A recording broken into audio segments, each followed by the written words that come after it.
exactly clear where the spirit or spirits that reside in this doll have come from or what happened, but the doll was bought from its previous owners by a woman named Deborah Davies, who is a psychic. Deborah reported the same scratches as the previous owners, but she also may have been able to contact the spirit residing in the doll. She claimed that the spirit was that of a young girl who had her life taken from her, but she also reported that the nasty, evil energy within the doll is a male, and she believes that this energy is that of the man who took the life of the girl. At the end of the day, whatever is haunting this doll is certainly a spirit I would like to stay far, far away from. In our number 6 spot today, we have the ballista balls. A ballista was used in the Roman military, and it was kind of similar to a crossbow, but much larger, and it could shoot arrows or stones. In 1989, there were archaeologists that were working by the Israeli-Syrian border when they found these large stones close to what seemed to be the remains of a ballista, but around 1995, the stones ended up getting stolen, and it took a while for anyone to notice. Fast forward to 2015, and the same stones that were stolen ended up in the courtyard of a museum in Israel with a note left from the person who stole them. The note explained that ever since they took them, he had experienced terrible luck and believed the stones were the reason. He had a very successful business that suddenly began to fail after he took the stones, and later his family abandoned him, and he was forced to get rid of almost all of his possessions to settle all of his debts so as to not go bankrupt. He mentioned that he believed the stones were cursed and that they were the root of all of his problems. Whether or not these stones are actually cursed or if this was just some pretty heavy karma, I hope this guy has been able to get his life back on track. In our number 5 spot today, we have the Golden Eagle. This car was a 1964 Dodge 330 limited edition, and it has been blamed for the death of around 14 people, which is 14 too many if you ask me. It was said that this car started out as a police car originally, but then there were 3 officers assigned to this car who all ended up taking their lives and other people's lives in horribly violent ways. Not in the car, but still. Super weird that this all seemed to happen after they had been using the car for work. Because of this strange correlation, it ended up being sold off to another man. Throughout the 80s and 90s, it was said that because of the rumored cursed car, it became a point of interest for vandals. People began vandalizing the car only to meet their own untimely fates, which were all met in strange ways. For example, it was said that one vandal died from being struck by lightning, and another ended up being decapitated by an 18-wheeler. It is said that the curse is so strong that one kid decided to merely touch the car, and it sent him into madness, as he went on to commit atrocious crimes that I can't even detail here on YouTube. The car now belongs to Wendy Allen, who supposedly collects and decorates haunted cars for a living, so it seems as though it's finally found its home far, far, far away from everyone else. In our number 4 spot today, we have the Myrtle's Plantation Mirror. Myrtle's Plantation is located in St. Francisville, Louisiana, and it is said to be one of the most haunted places in the entire world. One of the reasons for this spooky reputation is because of a mirror that resides inside. It is said that this mirror holds the spirit of Sarah Woodruff and her 2 children. Legend goes that a woman named Chloe was a slave at the plantation who drew up a plan to get revenge on the owners of the plantation, Sarah and her husband. Chloe baked a cake full of poison for them, but it ended up only being Sarah and 2 of her children who consumed the poisonous cake. When they passed away, it is said that their spirits went into the only mirror that was uncovered at the time. Thus, the haunted mirror was born. People who have since visited the plantation have claimed to see the family in the reflection, as well as the handprints of small children on the glass, despite continuous polishing.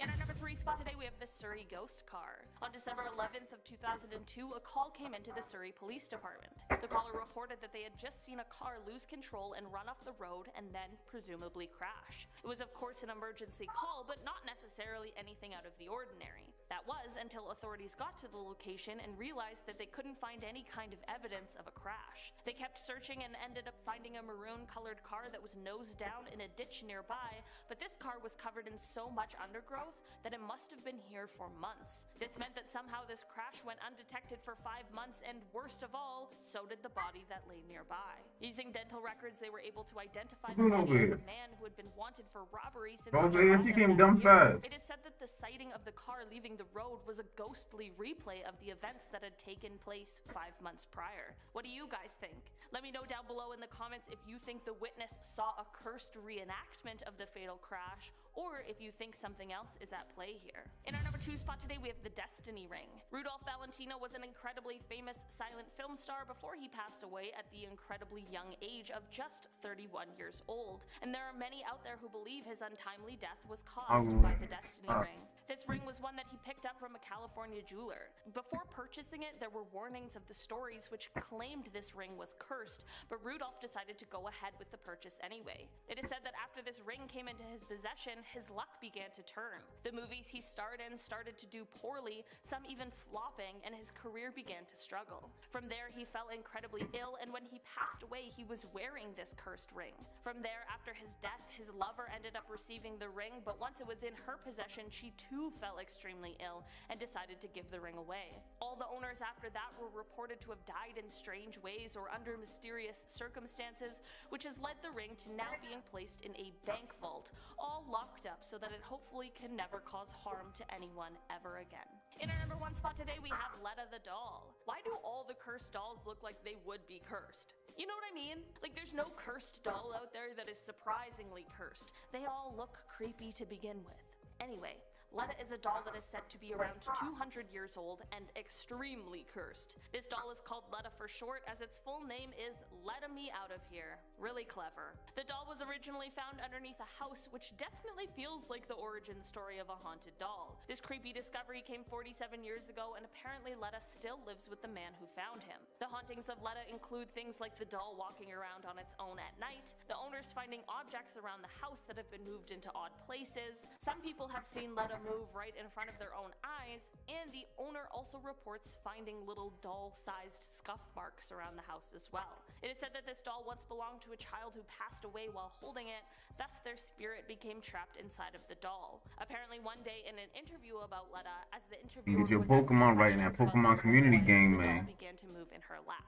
Yeah, no thank you. Letta has his own Instagram and Facebook. We handcraft every Stearns & Foster using the finest materials like indulgent memory foam and ultra-conforming inner springs for a beautiful mattress and indescribable comfort. Save up to $800 plus get a Facebook page in case you want to hear more about all the creepiness surrounding this cursed doll. Starting off this list in our number 10 spot, we have Anna Baker's wedding dress. In 1836, a man named Elias Baker purchased a mansion in Altoona, Pennsylvania, and moved his small family in. Elias's oldest daughter was named Anna, and when she fell in love with a steel worker, things took a very dark turn. Anna's father didn't want her dating this man, but she kept doing it in secret. The story goes that Anna and the man planned a secret wedding, and they were going to elope. Unfortunately, Elias found out and freaked out.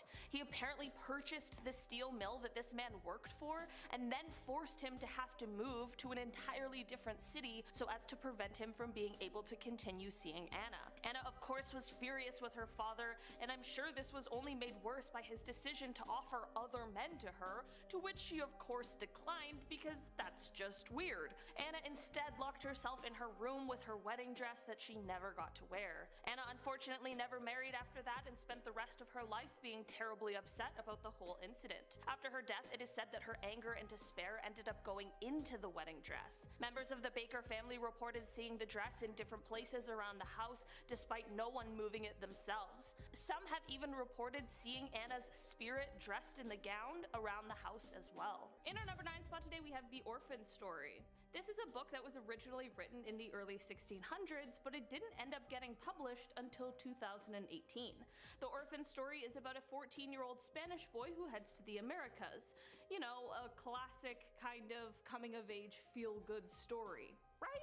Well, not exactly, and that is exactly the reason it took so long for this book to be published. While the curse in this book doesn't come from the story itself, there is something dark lurking in those pages. The book's publisher, Belinda Palacios, who worked on the book for 2 years, explained that throughout those years, she was often warned of the cursed book and how every publisher who had tried to work on it before ended up passing away in a mysterious way before they could finish the book. When Belinda looked into this, it turned out to be true.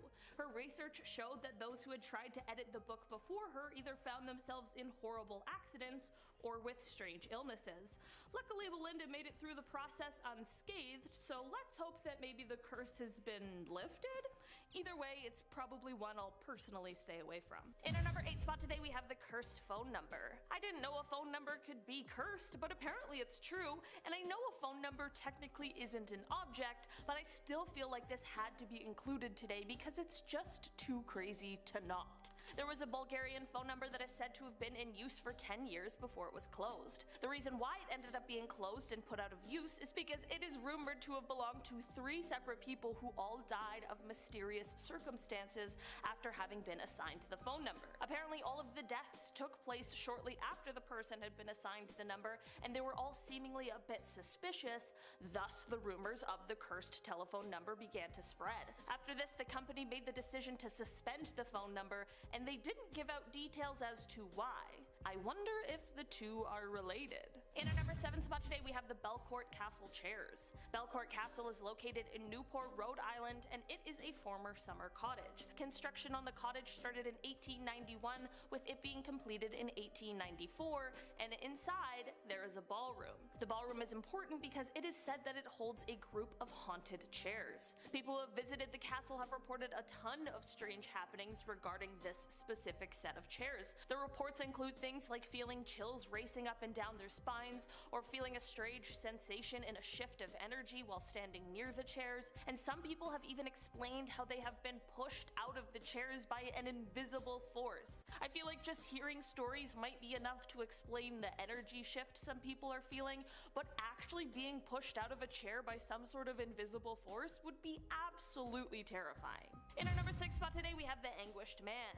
While it is unknown who or when it was created, this painting is said to carry some kind of a curse. It is rumored that whoever created it mixed his blood with the oil paint, and when he finished creating it, he ended up taking his own life. When a woman who is referred to as Mrs. Robinson originally took possession of the painting after it was given to her by a family friend, she immediately knew that something was wrong with it. She ended up passing it along to her grandson Sean, who currently still owns the painting. When Sean hung the painting up, they apparently started experiencing paranormal events. The Robinson family has reported many different strange events that have happened in relation to the painting, such as hearing screams and groans coming from it, as well as hearing doors creaking when no one is around them, and being awoken in the middle of the night by blood-curdling screams that they can't find the source of. Sean has even uploaded videos to YouTube where he shows these paranormal events, and it has been reported that the family now keeps the painting hidden away in the basement, which is probably for the best. In our number 5 spot today, we have the Dark Mirror. This mirror now resides within the Traveling Museum of the Paranormal and Occult,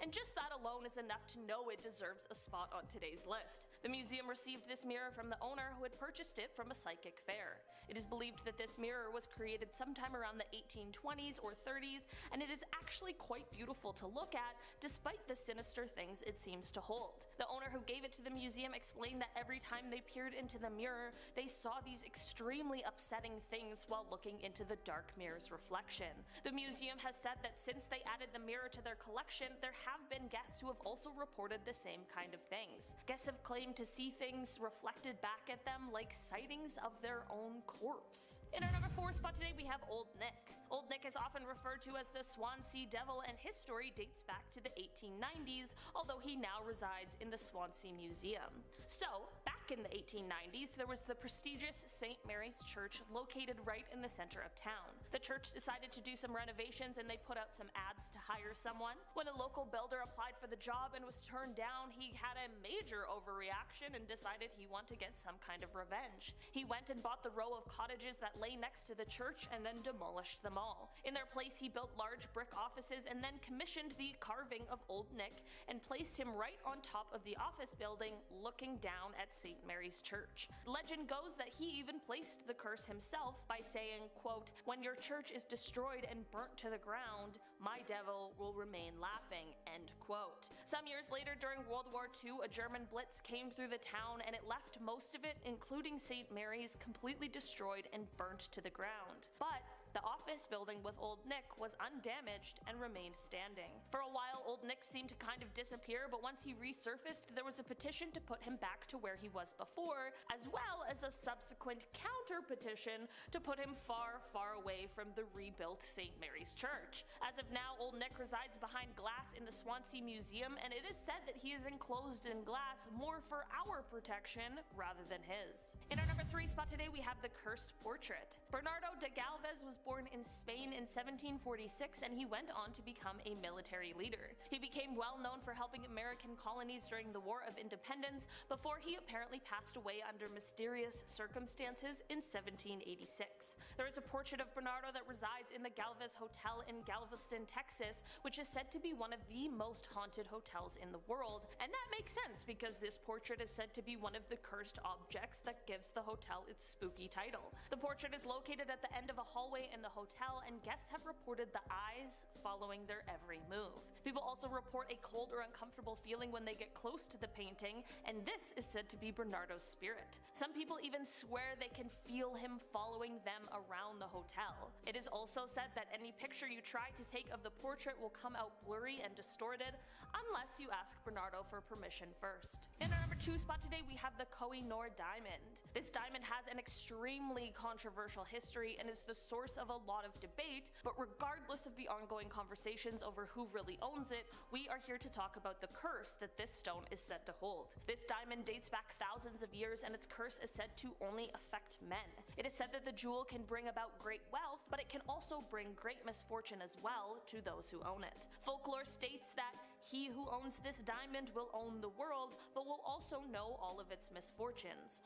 Only God or women can wear it with impunity. Throughout the history of the diamond, it was passed among many people and rulers who all fought bloody battles while in possession of it. Every prince who had it is said to have ultimately lost either their power or their life while in possession of it as well. Part of the controversy of the diamond is how it ended up in the hands of the British royal family during colonization in the 1800s. Ever since then, it has only been worn by female monarchs, including Queen Victoria and Queen Elizabeth.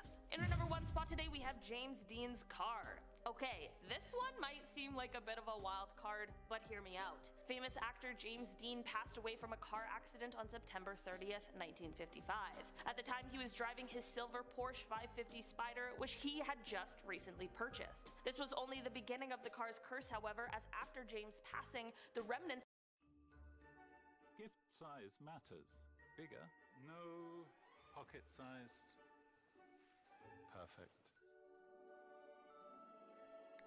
of the totaled car were bought by a man named George Barris. He decided to sell parts of the car to James' fans, but when the car was being worked on and taken apart, it ended up falling on a mechanic and it crushed him to death. These two incidents are more than enough to now consider the car cursed, but it still continues on. Once the people who had purchased some of the car parts began receiving them, more strange things happened. 3 of the people who received parts ended up in car accidents, all of which were sadly quite severe. The shell of the car was also stolen, and to this day, it has never been recovered. Number 10. The Busby Stoop Chair. Yeah, we're kicking this haunted list off with a chair. It's pretty spooky. Let's do it. The Busby Stoop Chair comes from 1702, 10 years after the Salem witch trial, so take this one with a grain of salt. You know what I mean? People made odd choices back then. Women were witches and chairs were evil. Welcome to 1702, folks. Englishman Thomas Bubsy had some issues with his father-in-law, and he didn't handle them too well, so now he has to be, hanged for it. Yeah, you can't just kill people for no reason, Thomas. What is this, 1692? He was hanged near the Humble Inn, ironic, but a chair that was nearby is now said to hold the spirit of one Thomas Busby. If you sit on this chair, you are set to die in a frightful accident. So the chair was declared haunted, but did anything actually happen? Honestly, yeah, kind of. Locals say that during World War II, airmen from a nearby base came to the pub, the inn rather, and those who sat on it never returned. In the 70s, more accidents were connected, but they still kept the chair around until 1978. It stayed in the inn for that long, until it was donated to the Thirsk Museum. Honestly, it's not even a rocking chair. It looks like it should be a rocking chair, but it's not a rocking chair. That's the scariest part, if you ask me. Number 9, WTF. In 2013, the Catalina...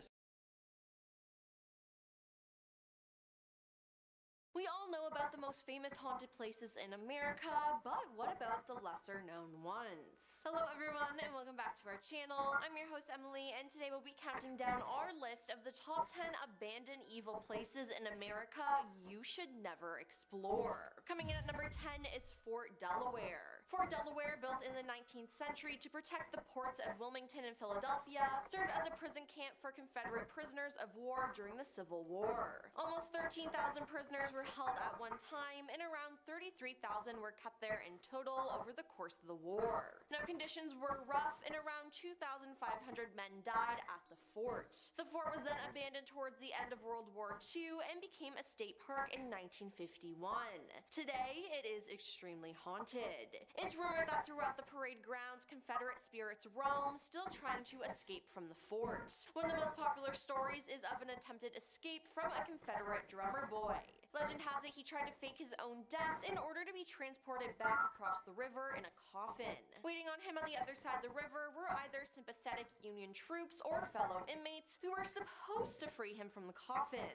Unfortunately, a shift changed SWAT personnel, and instead of being freed, the boy was buried alive. Now, there's also a photograph that was taken of a ghost there who's called the Blue Man, and this place is just filled with ghosts roaming around. Number 9, Poinsett Bridge. Poinsett Bridge is the oldest bridge in South Carolina and perhaps the entire southeastern United States. According to local folklore, Poinsett Bridge was built on the site of an old Indian burial ground dating back to when Cherokees were the only inhabitants of the mountains of the Carolinas, Georgia, and Tennessee. With this, it's no shock that this place is haunted. Other stories go that some of the men who worked to build Poinsett Bridge died during the bridge's construction due to a variety of illnesses, one of which was malaria. These men were then supposedly buried under and even within the bridge itself. Now, according to one legend, a slave was once hung under Poinsett Bridge and his ghost still haunts it, said resident Doris Davis. The bridge is haunted by those who helped build it, but got none of Joel Poinsett's glory. The ghosts of the slaves who died during construction sometimes reappear as lights in the surrounding woods and on the bridge itself after dusk and hover in midair for a few seconds and then vanish. Number 8. Eastern State Penitentiary. Eastern State Penitentiary is a former prison in Philadelphia, Pennsylvania. The punishments here were horrible. There was a water bath in which inmates were dunked, then hung up on a wall in winter until ice formed on the skin. There was the mad chair, which bound an inmate so tightly that circulation was cut off, later necessitating amputations. There was the iron gag, in which an inmate's hands were tied behind the back and strapped to an iron collar in the mouth so that any movement caused the tongue to tear and bleed profusely. And then there was the hole, which was an underground cell where prisoners had no light, no human contact, no exercise, no toilet, and little food and air. With all these horrors, it's no shock that the place is haunted. Cell Block 12 is known for echoing voices and cackling, Cell Block 6 for shadowy figures darting along the walls, and Cell Block 4 for visions of ghostly faces. Many people have reported seeing a silhouette of a guard in one of the towers. There's footsteps, and one of the most legendary tales comes from Gary Johnson, who helps maintain the crumbling old locks at the prison. In the early 1990s, he just opened an old lock in Cell Block 4 when he said a force gripped him so tightly that he was unable to move. Yo, He chill out. described a negative, horrible energy that exploded out of the cell. He also added that tormented faces appeared on the cell walls, and that one form in particular beckoned to him. Number 7. Bodie. Bodie is a ghost town located in California. War is art, tactics and strategy, pilot skill, and of course, luck.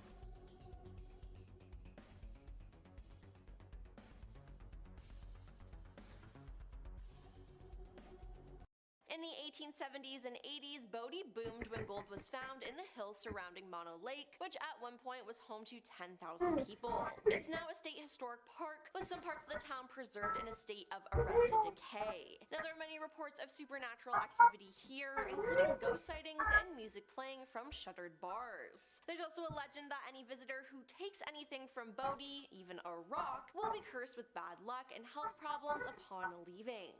According to park rangers, many who have have taken things eventually returned them to the park to rid themselves of this curse. Now, the Gregory house is said to be haunted by the ghost of an old woman. Guests and staff have reported seeing her sitting in a rocking chair knitting an Afghan. Other times, the rocking chair has been seen rocking on its own. The Mendocini house is called home to several friendly ghosts. One is thought to be Miss Mocindy, who loved to cook her Italian food, and rangers report today that they often smell the delicious aroma of her cooking when they enter the house. Number 6. Emily's Bridge. Emily's Bridge in Stowe, Vermont is a 50-foot-long bridge that's said to be the site of a young woman's death in the mid-1800s. According to legend, the woman, Emily, was supposed to meet her lover at the bridge to elope, but she ended up hanging herself from the rafters when he never showed up. Today, Emily's ghost is said to haunt the site, and instead of being full of sorrow, she's full of vengeance, as it's been reported that she claws at passing cars and even scratches the backs of pedestrians until they bleed. There are slightly less menacing spooks as well, like images of a white apparition and strange voices and footsteps coming from the tunnel. Number 5. Letchworth Village. Letchworth Village, located in New York, is a complex that used to be a mental institution from 1911 to 1996. Now, like most mental institutions, it closed after controversial experience on mental patients were condemned. The village, at the height of treatment in the 1960s, employed more than 10,000 locals who oversaw the patients on the grounds. Letchworth Village's reputation began its downward spiral in 1972 when journalist Geraldo Riviera published an expose on the cruel practices at Letchworth. Some things he revealed were, from the 1930s to 60s, Letchworth was a testing ground and then a frequent utilizer of electroconvulsive shock therapy, both as a treatment model and to see what effects it had on the brains of the feeble-minded morons, imbeciles, and idiots, to use the official medical terms of the times. Now, most of these patients didn't survive, or they ended up far worse than they started. In the 1930s and 40s, trepanning and lobotomies, physical and chemical, were carried out in secret, often as a part of research studies. More than 800 people died as a result of mistreatment or experimentation, and they were buried in unmarked graves at the far end of the Letchworth property. Number 4. The Shanghai Tunnels. The Shanghai Tunnels in Portland were built by Chinese workers during the time when Chinatown was the center for trade business. The tunnel's original design was for transporting goods from cargo ships to the inner city. By using the tunnels, the ship's crew could avoid the hassle of inner city traffic. Now, the tunnels get their name for the practice of kidnapping and selling men as workers on ships headed to East Asia. Restless, agitated spirits of men who were drugged and trafficked in the city ports during the early 19th century are said to haunt the underground tunnels, through which they were reportedly sold. Legend has it that local saloons contained entrances to the tunnels, enabling swindlers to prey on unsuspecting patrons and bring them directly underground before they even knew what was going on. Now, deep within the tunnels, travelers have reported feeling goosebumps as if someone is watching them from the shadows. Many people report seeing an Asian man walking past them in the tunnels, and explorers name the spirit Sam and say that he is responsible for turning off the lights in the bar basements. Sam also likes to move things around in the tunnels as explorers walk by. Now, up until 2023, visitors could also take walking tours to learn more about the dark history of the tunnels, but the tours have ended indefinitely. Number 3. Northern State Mental Hospital. Northern State Mental Hospital in Washington operated from 1912 to 1976. Like countless other mental asylums of the time, grisly experiments were performed on patients, some of which have even been rumored to be part of the top-secret government program, MK Ultra. Now, patients were being subjected to treatments like insulin shock therapy, lobotomies, and electroshock therapy. Heavy sedation with powerful drugs was also a common form of treatment, but truly it was just to keep patients in line and submissive.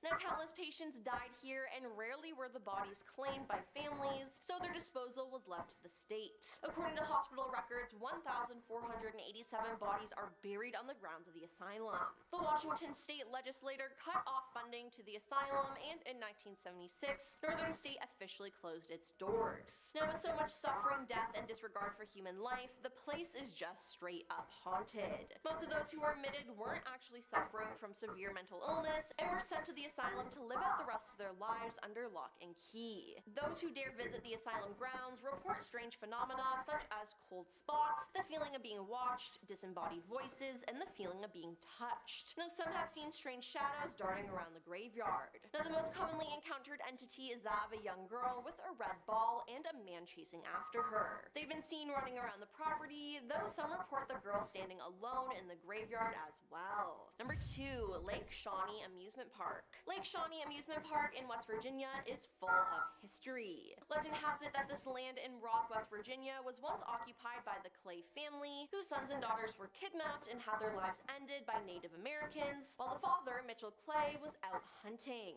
Lake Shawnee Amusement Park opened in 1926 and was abandoned 40 years later after a girl died on the swing set and a boy drowned in the pond. In 1985, Gaylord White, a former employee of the park, purchased the land with plans to reopen it, but those dreams were put to a stop after human remains were found buried on the property. There were 13 skeletons in total. White believes the premises to be haunted and says he's seen the girl who met her fatal end after a truck backed into her on the swings. And coming at number 1 is Summerwind Mansion. Summerwind Mansion in Wisconsin is believed to be one of the most haunted places in the U.S. This abandoned building is located on the shores of West Bay Lake in Vilas County on private land. The Lama were the owners of this mansion, and for 15 years of their occupancy, they experienced strange things. In the mid-1930s, as the family was busy dining, the door to the basement opened with a man appearing out of thin air. Limit shot at the spirit twice and chased him back into the cellar. The family later moved out, leaving the mansion empty until the 1970s when Arnold and Ginger Hinshaw purchased the building to turn it into a dream home. However, the paranormal activity chased the crew away, and the Hinshaws then took the renovation work into their own hands. Even then, the strange happenings did not stop. One night, Mary, Arnold's daughter, found a human skull and a handful of black hair in a hidden crawl space, which mysteriously disappeared when the police decided to investigate the house years later. The Hinshaws started behaving abnormally, and strange things still happen at that mansion, even after its destruction by lightning that occurred in 1988, leaving much of it completely destroyed. Well, that's all for our list of the top 10 abandoned evil places in America you should never explore. Now, would you want to visit any of these places? Let us know in the comments down below, and don't forget to like and subscribe to our channel. I'm your host, Emily, and we'll see you next time. Peace.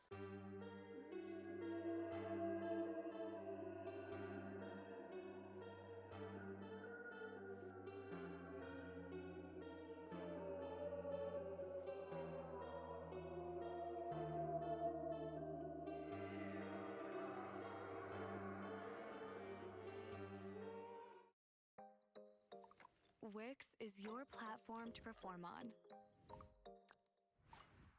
A complete portfolio solution means you can tell your unique story with confidence.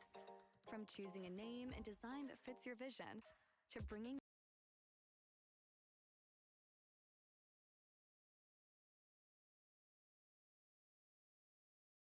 .096. This skip is kept in an airtight steel cube at the foundation. I think that sets the tone quite well. Because of the high security around 096, not much is known about it other than it's very dangerous. It's said to be a humanoid creature measuring approximately 7 feet 8 inches tall. It has very little muscle mass, possibly from malnutrition. It's a horrific looking creature. Its arms are grossly out of proportion with the rest of its body. Its skin is almost translucent without a trace of body hair. That's not even the scariest part though. Get this, if a person sees the face of 096, they will be attacked and killed within 2 minutes. Always. You don't even have to see it in person. You can be looking at a picture of 096. It will still somehow know you've seen its face, and it will find you and kill you. That's why they keep it in the steel cube at the foundation. They just need to make sure there are no pictures nearby either. Next up at number 8 now, we have SCP-1471. 1471 is an app. Yeah, it's not actually a physical entity. It's a 9.8 megabyte phone app that appears in phones. Somehow it bypasses all security measures, and once it's installed by the user, it cannot be removed. No icons are shown on the phone, making the user wonder if they even installed it in the first place. 1471 will then begin to send images to the user every few hours. All of them will include physical version of 1471, a large humanoid figure with a canine-like skull and black hair. Perhaps the creepiest thing about these images though is that 1471 will always appear in settings that the user knows from their own life. If the user does not stop using the app after seeing the images within the first 90 hours of exposure, 1471 will begin appearing in their real life, always in the corner of their eye, sometimes even trying to communicate with them. Next up at number 7 now we have SCP-173. This is perhaps one of the weirdest looking skips on this list. I think the picture speaks for itself. Its origin is unknown. Everything about it seems to be learnt from its confinement by the Foundation. Those who have dealt with 173 know a few different ways to handle it. The most important is to always keep it in direct line of sight. It cannot move if it's in a person's line of sight, which is a good thing because it's dangerous. For some unknown reason, it produces a layer of blood and feces on the floor around it. This means that its cell needs to be cleaned out twice a week. 3 personnel will enter the cell, one of them to just clean, while the other 2 are simply there to stare at 173. If one of them needs to blink, they need to inform the other one first. If both blink at the same time, 173 will attack and kill. Its choice of attack is to snap a human's neck at the base of the skull or by strangulation. I guess we should all practice not blinking then. I just blinked. Moving on to number 6 now, we have SCP-682. The entry for this skip simply starts with SCP-682 must be destroyed as soon as possible. Yeah. It's a serious one. Despite the calls for it to be destroyed as soon as possible, there is actually no known way to destroy this entity. It is beyond the powers of the Foundation. They only know how to contain it, and it takes a lot. 682 should be contained in a 5x5x5 meter chamber with 25 centimeters of reinforced acid-resistant steel plate lining all inside surfaces. The chamber should then be filled with hydrochloric acid until 682 is completely incapacitated. It's been described as a reptilian kind of creature with extremely high intelligence, able to communicate with other skips that it's been exposed to.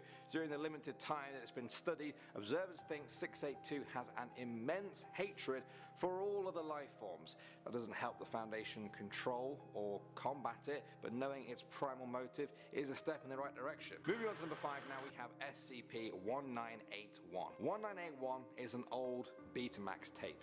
On the side of it is written Ronald Reagan cut up while talking. The film on the tape appears to be a homemade recording of former US President Ronald Reagan delivering his evil empire speech to a group of evangelicals in 1983. Nothing seems out of the ordinary until about 1 minute and 10 seconds in. Then the speech begins to deviate heavily until it becomes unrecognizable as the speech everyone has on record. At 5 minutes in, wounds can be seen slowly appearing on the president's face. Despite the severity of the lacerations, the president continues to give his speech until either his vocal cords are severed or the tape degrades into static around the 22-minute mark. Here's where it gets even weirder though. Rewinding 181 and watching it from the start changes the speech that Ronald Reagan is giving. The topics vary with each new speech, although they often focus on torture and ritual sacrifice. Sometimes a black figure with robes on appears near Reagan, often referred to as SCP-1981. Sometimes Reagan makes references to future events that hadn't actually happened at the time of recording, such as 9/11. For an old tape, it's caused quite the stir at the Foundation over the years, and nobody is really any closer to solving its mysteries. Moving on to number 4 now, we have SCP-106. While some of the skips we've talked about before have been scary because of their immense strength or size, 106 is just creepy. It's said to resemble an elderly human in an advanced stage of decomposition. It's basically a rotting zombie. It also likes to consume humans between the ages of about 10 to 25. Like a traditional zombie, it's not very quick or flexible and can remain motionless for days at a time. Unlike a zombie though, it uses corrosion to break down any material that stands in its way. A captured 106 must be contained in a sealed container specifically made with lead-lined steel. The specifications for how this cell is supposed to be constructed are possibly the most technical I've seen. There are detailed instructions on materials, layers, and the space between them. There is a reason for this though. Research and observation have shown that when 106 is faced with highly complex or random structures, it can become confused and unable to exit from its containment. Moving on to number 3 now, we have SCP-2006. SCP-2006 deals in fear. That's not my description, that's how it describes itself. According to sources, 2006 has repeatedly stated its goal of causing as much fear in the world as possible. Guidelines state that if it's captured, it must be constantly monitored for changes in form. That's right. It's a little bit of a shapeshifter. Despite this, there is a general description often given. It's said to be an anomalous spherical entity, roughly 50 centimeters in diameter. However, due to its transformative abilities, it can morph into any object of any shape, mass, volume, density, and chemical structure that it desires. Due to this, there is currently no known way to damage 2006. Perhaps more worryingly, the limits to its shape-shifting powers are also not known. It could be anything, anywhere, at any given time. Like I said before, this SCP deals in fear. There's just one hitch though. It's said to be a poor judge of what actually scares humans and the emotions we feel. With the power of almost perfect shape-shifting, these small flaws may be the only chance people have in detecting this Yes to fresh with Mentos gum. strange being. Next up at number 2 now, we have SCP-993. The last one I spoke about was a creature. This is a television program. Let me explain. SCP-993 is a children's TV show called Bobble the Clown. Sounds innocent enough, right? It's an educational cartoon with a primary plot of most episodes involving Bobble the Clown learning a new skill or activity. Okay, so far so good. The problem comes though when the program is being viewed. Anyone watching aged 10 years or older will immediately fall unconscious when the program begins and will remain that way until the end of the episode. Most of the under 10s interviewed after the event reported a stabbing headache immediately before blacking out. And finally, number 1 now, we have SCP-087. 087 is, quite simply, an unlit platform staircase. When I say unlit, I mean very unlit. This small stairwell has defied everything we know about light. Even using a 75-watt bulb, nothing can be illuminated on this stairwell more than about 1.5 levels down. The darkness just seems to swallow up excess light. It's not just the light that creeps people out here though, it's the sound. Reports and audio recordings appear to show a distressed vocalization from a young child. The voice comes from 200 meters below where 087 begins. The Foundation has sent exploration teams down there to see just how far the stairwell goes. They've descended in the pitch black darkness and the stairs just never seem to end. The teams descend both beyond the possible structure of the building and its geological surroundings. The child's voice always remains 200 meters below them too. They never get any closer. Also, on each of these expeditions, the teams were met with a strange face with no pupils, nose or mouth. It appears for a moment before disappearing back into the darkness.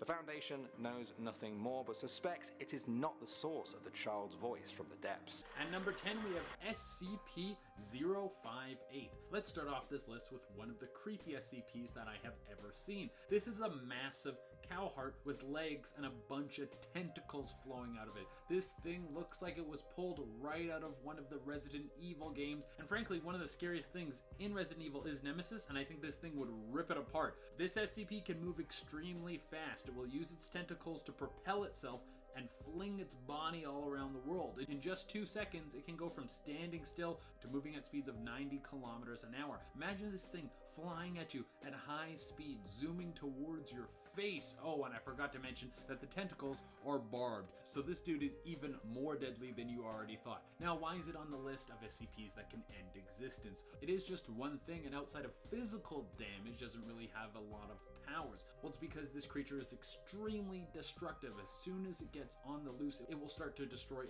everything in its path, human or otherwise. It is extremely resistant to any sort of damage that will happen to its body, and it can regenerate. When it was first discovered, it had ravaged a town and destroyed 70% of the structures there. So if this guy ever got on the loose, it wouldn't end well for anybody. It could literally just keep destroying until it killed everything on the planet. At number 9, we have SCP-2845, the deer. This is a deer with a human face, and right there, that's enough to give you the heebie-jeebies. That's something that you think you would only see in your nightmares and would stay in your brain until you went to the grave. But this SCP is extremely powerful and is of unknown origin. It definitely came came from space. That much we know. This SCP was on a faulty spaceship and ended up crashing on planet Earth. Obviously, it stuck out like a sore thumb because everyone hunting was like, hey, why does that deer have human lips? But what makes this SCP so powerful is its ability to warp time and space around it to an unknown degree. Now, this could be just something that it can do on our planet, like a Superman situation.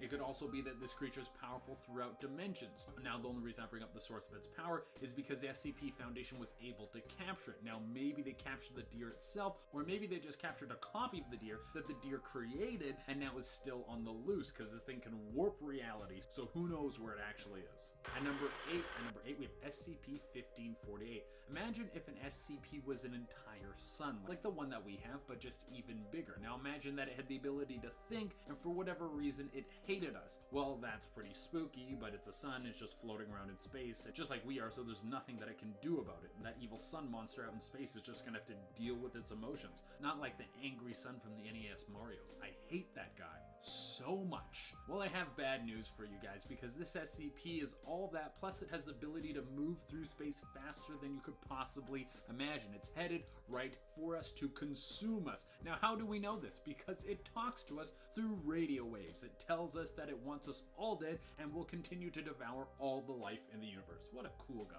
At number 7, we have SCP-399. There is very limited information on this SCP. It literally just showed up one day. There was a team that was ordered to work on the site facility known as Facility 118, and then out of nowhere one day there was just a new SCP in the containment cell, and everyone who worked at the facility had no memory of how it got there. The only clue was that there was the dead body of one of the scientists that worked at the facility. His body was left in the cell, and it seemed like it had been extremely tortured. Through a thorough investigation, it was discovered that SCP-399 was an interdimensional being that came into consciousness and then took this scientist into another dimension. He then tortured him continuously for an unknown period of time until the scientist was able to kill him or escape in some way and then return back to Earth. Now his dead body is kept in the containment cell, and it's unknown if this SCP is dead or is waiting for another opportunity to return and torture someone else. At number 6, we have SCP-3812. This SCP is a little hard to explain. It's not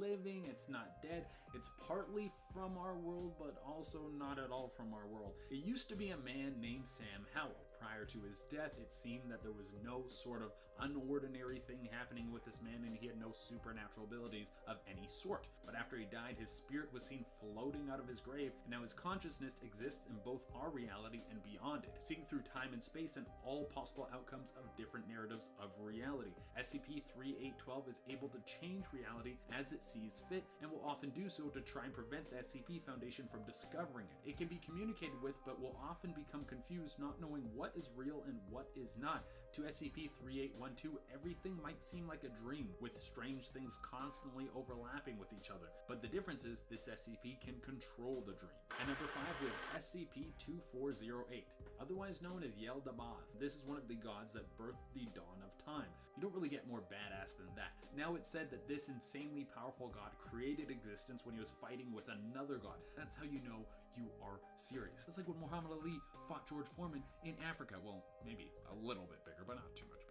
This SCP can go through all known dimensions, and probably a bunch of dimensions we don't even know exist. If it could start time, then it could definitely end it. This is how strong this guy is. He was able to send some of his brain cells out, and they were powerful enough to almost end all life on Earth. Just his brain cells are that strong. He's currently locked away between dimensions, and hopefully we never see him again. At number 4, we have SCP-239. This SCP is known as the Child Witch. She has a power that a lot of kids would want to have. She can make anything she wishes come true. However, she is only a 6-year-old girl. That is a lot of power for a little kid. I mean, that's a lot of power for anyone, but for a 6-year-old, if that was a real life thing, we would probably all look like talking ponies and the sky would be a permanent rainbow. It's unknown how far this SCP's powers can stretch. So far, she has not found a wish she cannot make. These wishes will even affect dimensions or realities that are beyond our own. It would seem that she has the power to affect all known realities. There is also the chance that she is indestructible. She was first found in a crater in a hospital that she was born in. The hospital exploded. It's unknown the cause of the explosion, but she was the only thing left alive afterwards. Number 3, with SCP-001, the Gate Guardian. a god guarding a gate filled with other gods. This guy means business. Gods don't just hire anyone to protect them for all of time. They get the most badass, powerful thing in the universe. This SCP sits in front of a massive gate. It has 4 large wings that are flowing out of its back, and it is holding a massive sword. Everything to do with this SCP seems like it was constructed out of pure energy. Anyone who gets in with a 1 kilometer radius is either destroyed or mind controlled and told to leave. If someone attempts to attack this SCP, they are vaporized instantly. Almost as if set it it on never fire. existed. I It got seems fire. that some people believe that when this SCP kills you, it knocks you out of all realities, killing your soul and everything else to do with you. It would seem that behind the gate that this SCP is guarding are other beings that look just like it. And number 2 is the Scarlet King. Now, I just say the Scarlet King for this one because although it is in the SCP logs, it doesn't have an SCP number, but the SCP Foundation knows that it exists. There was an occasion with SCP-710 where the SCP Foundation found a cult worshipping him and that were possibly giving him power or vice versa. This SCP is a terror to all other lower gods. It's said to be maybe the most evil thing in all of existence. It could be the devil or evil incarnate itself, possibly the source of everything evil that we have ever encountered. Well, all we have to do is ask him politely to stop, and then that would solve all our problems, right? Well, not really. All the other elder gods are terrified of this creature. It's said that this thing has caused more death than any other thing that has ever existed. He will tear down universes for just the fun of it and warp reality to his will. This dude is Thanos on steroids mixed with Superman times 1000. And for the number 1 spot, we have SCP-343. This SCP has just been straight up called God. It's an object class safe because it doesn't attack anything, it doesn't intervene with anything, it only watches. There has been some evidence that this SCP shows it interacts with SCP-239 to teach her how to use her powers because she will one day be an all-knowing god like him that will have equal or greater power. But other than that, this dude just chills out and watches everything go down. He's a very chill god. Probably has so many episodes of interdimensional Netflix to sit down and watch. I like this guy. He's very chill. Starting off at number 10 now, we have SCP-303. This anomaly is described as a nude, sexless, emaciated humanoid figure with reddish-brown skin. Instead of normal facial features, its head is mostly a large mouth with oversized teeth. It lets out a constant wheezing noise, which can even be heard from the next room. 303 can materialize and will periodically do so behind any closed door, hatch, or any sort of entryway barrier. Essentially, it works like this. You will see a door, for example, and 303 will materialize on the other side of that door. You can see its unmistakable mouth on the other side of the glass. It will sit there and watch you. If you try and open the door, you will be gripped by an intense, paralyzing fear. The fear is said to be indescribable, but some witnesses have compared it to arachnophobia, almost as if it exists on a genetic level. However, the Foundation has run tests and concluded that 303 is not doing this intentionally. It's simply a byproduct of its own biology. After some time, 303 will then dematerialize and the fear will fade with it. Next up at number 9 now, we have SCP-2935. This skip is a space-time anomaly that exists within a limestone cave beneath a cemetery in Joppa, Indiana. The cemetery was abandoned over 100 years ago and was only rediscovered when the Foundation picked up radio signals coming from that cave. They sent a drone into the cave and, to their surprise, it quickly exited on the other side. What they found there was a near exact replica of modern Earth as we know it. It looked just like our world. However, all life, biological and non-biological, all machines and computers, everything sentient was gone. They decoded the signal and found that in this reality, life had vanished suddenly in the early hours of the morning, April 20th, 2016. The full message read as follows from the signal. This is an automated emergency broadcast from the SCP Foundation and your national government. One or more of our sites is experiencing a communication breakdown, likely due to a containment breach of unknown magnitude. All citizens are ordered to stay in their homes as containment teams work to secure the breach. This message will broadcast from April 20th, 2016 until, and at that point the message cuts out and then just repeats itself. It appears the Foundation has found a portal into another reality, one where some dark force extinguished all life and no government or Foundation could stop it. Now the Foundation in our reality is tasked with figuring out what exactly happened and preventing it from happening to us. Coming at number 8 now, we have SCP-1231. This is a very weird one. 1231 is an old block Amiga 1200 computer made by Commodore International. It runs by itself with no power source and displays only one screen full of thumbnails. The Foundation have dubbed this the primary screen. It cannot be shifted from this screen. In total, there are 4,352 thumbnails. They are organized into rows of 20, ascending numerically, and a scroll bar is located on the right side of the screen. Every thumbnail is a very low resolution moving picture. A few of them have even been known to make sounds, despite the lack of speakers on 1231. Clicking on one of the thumbnails expands it to the size of the screen. The Foundation have studied a number of these thumbnails. They contain scenes of unknown people performing actions on a loop. Thumbnail 2, for example, features a woman scooping a powder in her left hand while holding a baby in the other. Another features a woman dislocating and then relocating a man's shoulder. Thumbnail 1170 is notable as a very creepy one. Two people are seen kneeling, facing the camera, drenched in blood, crying and making non-discernible words. The Foundation thinks that 1231 is a soul trap and that the people seen in the thumbnails are, or at least were, real people. This was confirmed when the Foundation contained 1231 and stopped studying it, but the thumbnails kept increasing. At number 7 now, we have SCP-999. This anomaly appears to be a large, amorphous, gelatinous mass of translucent orange slime weighing about 120 pounds. Its consistency is said to be similar to peanut butter. The size and shape of 999 changes constantly. The Foundation describes it as playful and dog-like in nature. When approached, he will react with overwhelming elation. He will then slither over to the nearest person and hug them with a pair of pseudopods while nuzzling the person's face with a third pseudopod. All the while, he will be emitting high-pitched gurgling and cooing noises. It's said that he smells different to every person. You might smell chocolate, I might smell fresh laundry, another might smell bacon, roses, or even Play-Doh. Touching 999's surface causes intense and immediate euphoria. This feeling intensifies the longer the subject is exposed. This is a fitting trait to have because it's drawn to people who are unhappy or hurt in life. It's been known to cure people who have crippling depression. This has led some scientists to suggest using its slime to create powerful antidepressants. Moving on to number 6 now, we have SCP-139. Once you hear about this creepy skull, you'll never find another skull creepy again. The Foundation have determined that it is of a hominid origin. It's missing its lower jawbone and the eye sockets are very worn out. Some experts say that it's the skull of a Neanderthal, others say it's a modern human. However, everyone was confused about the ridge on top of its skull. One of the Foundation's anthropologists have said that this was used as a powerful jaw anchor to the skull. It was found by scientists in modern-day Iran during the 1950s. The local people there had it suspended 50 feet off a cliff and used a pulley system to give the skull. Here we go, round on a Sunday.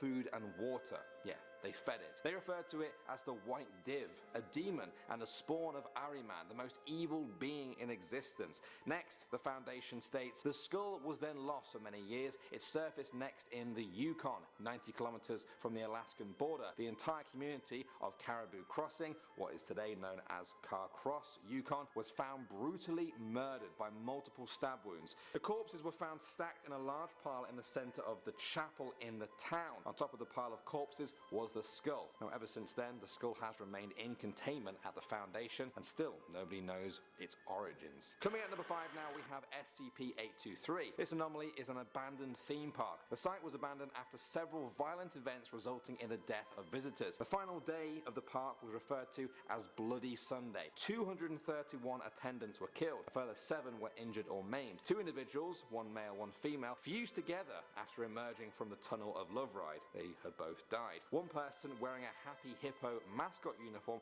was found dead from suffocation. Their mouth, trachea, and lungs were filled with the same stuffing from the uniform. 15 people were recovered from the Thriller Chiller roller coaster, all decapitated by blunt force. Forensics showed that they were not all killed at the same time, but in groups of 2 as they went round and round in a loop. The deaths continued like this, each one as twisted as the next. The Foundation has requested for the site to be destroyed in an airstrike so as not to harm anyone else, but but the request has been refused due to close proximity to civilian population. Moving on to number 4 now, we have SCP-072. This is a shadow. Instances of it were first discovered in an apartment building in Michigan. Its shadowy projection resembles a 1-meter long hand, the fingers of which taper to a sharp point. Now, due to its nature, it only manifests itself at low levels of light. In some ways, 072 is like a parasite. Its host is normally a bed. It will wait in this bed until a human uses the bed and falls asleep. If they have any limbs exposed out of the covers, 072 will activate and begin to crawl upwards. It will then tap on a person's foot until they wake up. When they do, they find themselves unable to move, almost as if they have sleep paralysis. 072 will use its pointed fingers to slowly slice and cut their foot. It will slither back under the bed with each piece it's cut and then return, repeating the process to slice some more. Victims report feeling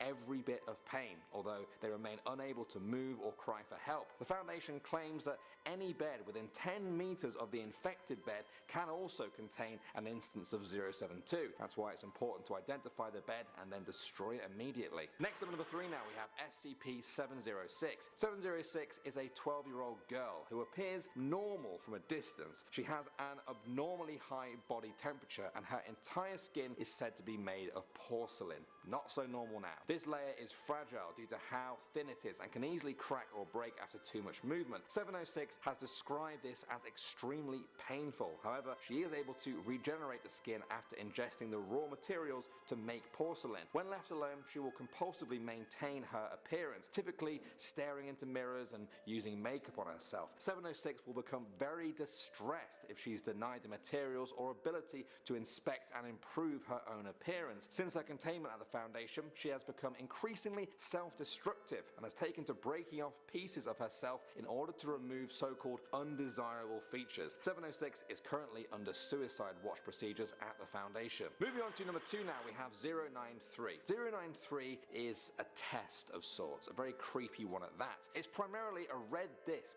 carved from a stone said to resemble cinnabar. There are known circular engravings and unknown symbols covering it. Researchers first noticed that 093 changes color slightly depending on who is holding it. The most current theory is that it does so based on the regrets of the person holding it. 093 can only be contained by mirrors. If it's placed on a mirror, it will remain there as if it's magnetized to it. If it's removed from a mirror and not held by a person, it will seek out the nearest mirror-like surface. It will start to roll in a large circle, building up great speed until it makes contact with a mirror, punching a hole in anything that stands in its way, including living things. Now, despite the force with which it hits its new mirror, neither the mirror or 093 appear to be damaged. But here is the twist. During a test at the Foundation, one researcher tripped while holding 093 and passed straight through the mirror. Now the Foundation is conducting experiments to determine the safest way to harness this power, to use 093 to explore the mirror world. The experiments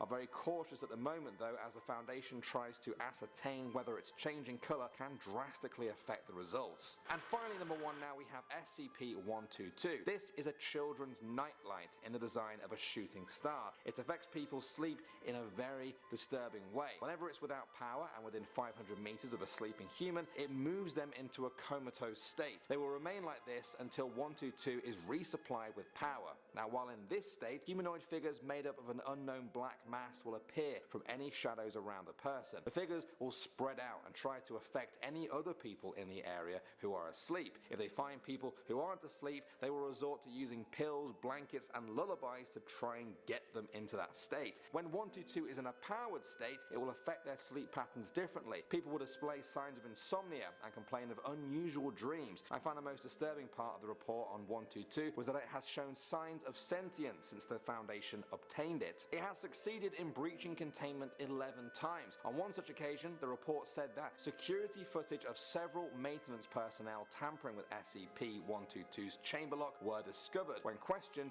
the subjects claimed that they had done so under duress, saying that a canary was not allowing them to sleep until they released SCP-122. It seems that this anomaly is not afraid to use its powers of manipulation to bend humans to its will. Coming in at number 10, we have SCP-038.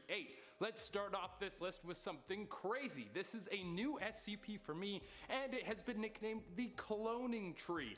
anything you throw at this tree will get cloned. If you want 2 dogs, throw one of your poochies at this thing. You want more beer? Throw some beer on this bad boy. I wonder if liquids would work. Like, could you pour water onto this tree and have it clone water, and then you could have more clean water for all the people in the world? That would be amazing. Well, here's the thing. There are rumors that there are more resources in Antarctica than any other place in the world. So what if they got this tree up there and that thing is just hiding up there, juicing out a bunch of stuff that they will use as resources later to dish out to the whole planet? Or the Illuminati is using this to make their grand army to take over the world. Coming in at number 9, we have SCP-811.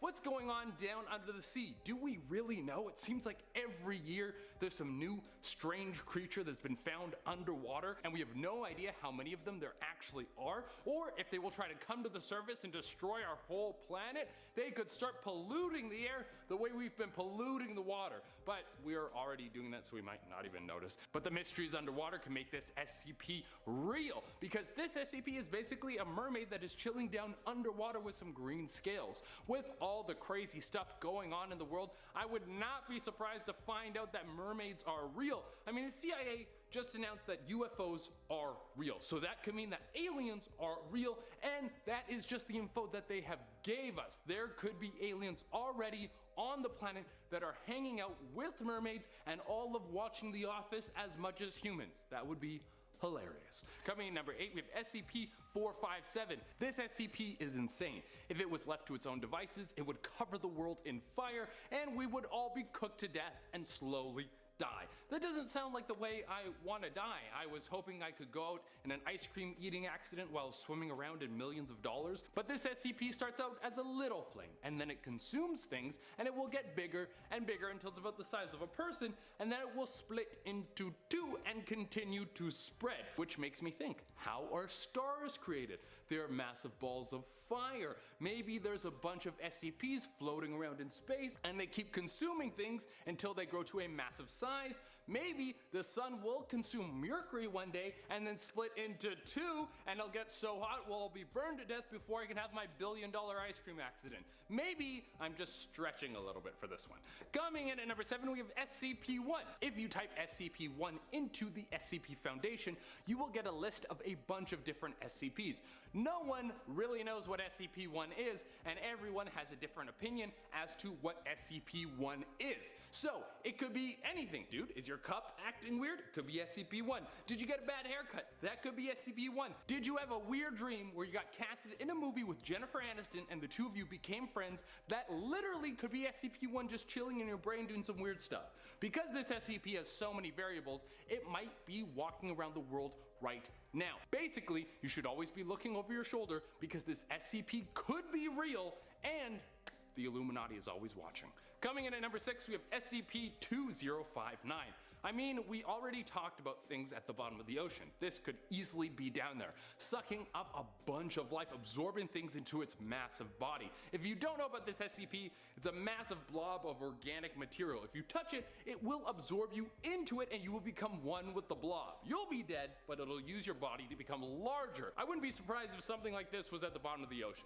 Coming in number 5, we have SCP-106, one of the most famous SCPs. It's terrifying on every level. This thing is terrifying to look at. It's an old man whose body is decaying. It's super strong. It eats people. It will disembowel you, and it can teleport. Also, it has a pocket dimension that it takes stuff to, like people that it keeps for food. So this thing could be chilling in its pocket dimension right now, and we wouldn't even know. Well, that's terrifying to think about. Coming in at number 4, we have SCP-001-J. This one is one of the most stressful SCPs I have ever read about. Just thinking about it makes my anxiety soar through the roof. SCP-001-J is just a button. That's it. What's the big deal? Well, if you press this button, it will bring the end of the world. It will actually cause the world to collapse onto itself. It's speculated that pressing the button will restart the universe or end existence. That doesn't really sound very fun. On top of all this, for some reason when people are around the button, they have the urge to press the button. I don't know how strong the urge is, but it's strong enough that this thing is locked away at the bottom of the ocean with robotic guards all around it that will kill anything organic that gets too close. Well, that's what the SCP Foundation says. What if this button is just any button? It just hasn't been pressed yet. It could be out in the world, and it's only a matter of time before someone presses it and we all die. Coming in at number 3 is SCP-2598. This SCP will forever go down in my books as one of the greatest of all time.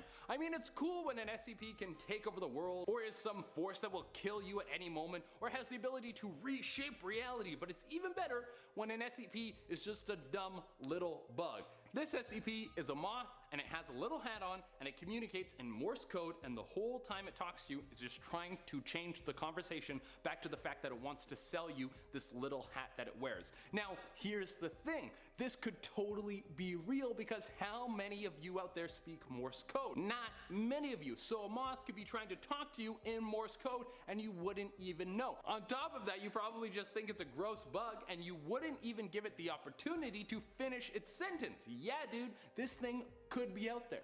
Coming in at number 2, we have SCP-5106. This is an SCP that I recently put on my list of newest SCPs. I love this SCP so much because it's hilarious. I also think it fits perfectly on this list because, well, just hear me out. So if you didn't watch the video about the newest SCPs, this SCP is a goose that can talk. It has full comprehension of the English language and it can have deep, rich conversations with people. On top of this goose has the ability to control other animals. Now, we don't know if the goose can control other animals or if it can just talk to them and they understand what it says and then they listen to him, or if it has some sort of influence over the animals. Now, the reason that the SCP is on this list is because geese